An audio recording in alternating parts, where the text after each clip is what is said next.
Ninakusalimu kwa jina lipitalo majina yote, jina la Bwana wetu Yesu Kristo. Karibu katika mfululizo wa masomo ya kesha la asubuhi. Leo ni Mei 31 mwaka 2025. Tuombe. Mtakatifu, mtakatifu, mtakatifu Baba yetu uliye mbinguni, jina lako litukuzwe sana.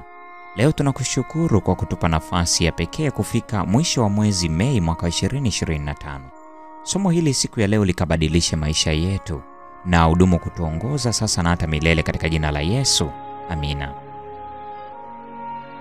Mada ya leo inasema walimu waishike sheria ya Mungu. Imejengeka katika kitabu cha Zaburi sura ile ya 19 aya 7. Neno la Mungu linasema, sheria ya Bwana ni kamilifu, huiburudisha nafsi.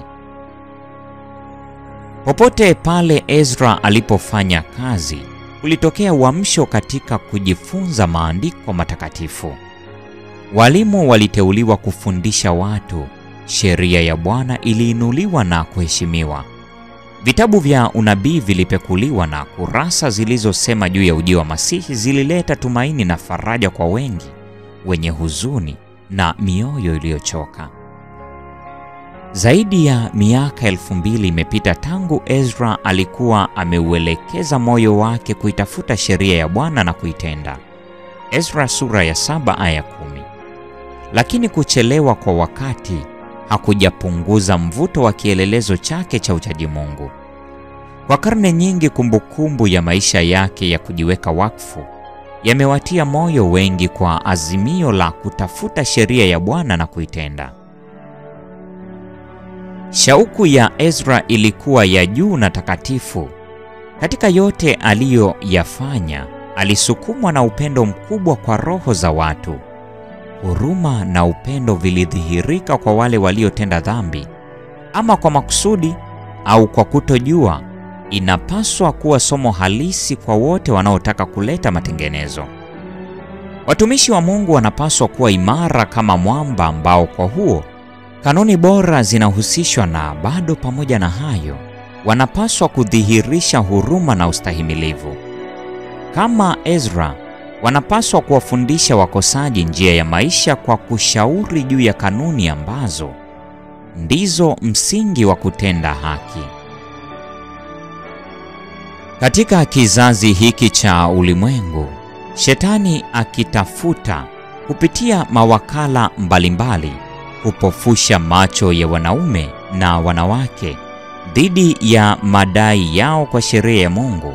Kuna uhitaji wa wanaume ambao wanaweza kuwafanya wengi kuitetemekea amri ya Mungu wetu. Ezra sura ile ya 10 aya 3. Kuna haja ya wanamatengenezo wa kweli ambao watawaelekeza wakosaji kwa mpaji sheria mkuu na kuwafundisha kwamba sheria ya Bwana ni kamilifu, huiburudisha nafsi. Zaburi sura ya 19 aya 7. Kuna uhitaji wa watu wenye uwezo katika maandiko, wanaume ambao kila neno na tendo lao huinua sheria ya Yehova, watu wanaotafuta kuimarisha imani. Walimu wanahitajika sana, ambao watachochea mioyo kuheshimu na kuyapenda maandiko.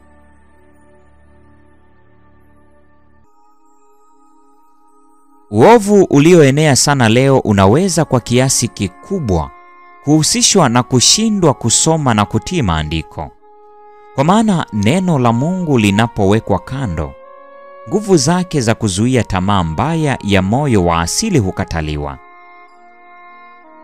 Katika siku za mwisho za historia ya dunia hii, sauti iliyonenwa kutoka Sinai ingali inatangaza, usiwe na miungu mingine ila mimi. Kutoka sura ile ya 20 aya 3. Mwanadamu ameweka matakwa yake kinyume na matakwa ya Mungu, lakini hawezi kunyamazisha neno la amri. Akili ya mwanadamu haiwezi kukwepa wajibu wake kwa mamlaka ya juu. Nadharia na dhana zinaweza kuwa nyingi. Wanaume wanaweza kujaribu kuweka sayansi kinyume na ufunuo na hivyo kuwa mbali na sheria ya Mungu. Lakini amri inaweza, ni imara na itaendelea kuwa imara. Msujudie Bwana Mungu wako, umwabudu yeye peke yake. Mathayo sura ya 4 aya 10. Manabii na Wafalme sehemu ya pili, ukurasa wa 430 hadi 432. Hii ni Mei 31, mada ikisema walimu waishike sheria ya Mungu. Ikiwa Bwana atatupatia neema yake, mwezi Juni tutajifunza mada kuu isemayo mwinue juu kama mwalimu Yesu Kristo. Mungu atubariki sote na nikutakie wakati mwema.